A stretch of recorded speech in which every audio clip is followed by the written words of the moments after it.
dapat malinis din yung bawat sulok, mga sidings, armrest, steering wheel. Yan yung mga linisin natin, dapat yung laging hinahawakan. Guys, nag-ulan na naman. Dapat ready na ulit yung mga sasakyan natin. Dumating na yung order natin from DXT South Detailing. Bali, umorder na ako ng pang interior at saka exterior. Pag ganito kalupit bumalot yung seller, maingat, diba?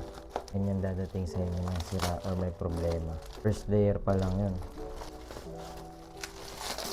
Ito guys, all-purpose cleaner. Since tag-ulan na, kailangan malinis din yung loob ng sasakyan natin. Ito yung iwas kulob, asim, lahat na. So ito yung gamit ko, all-purpose cleaner.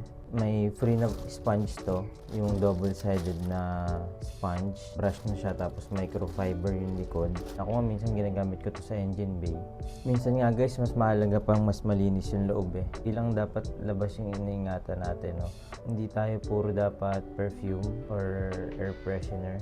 Dapat malinis din yung bawat sulok, mga sidings, armrest, steering wheel. Yan yung mga linisin natin, dapat yung laging hinahawakan. Yan, dyan nag-i-stay yung mga bakterya na nagkukos ng baho ng sasakyan.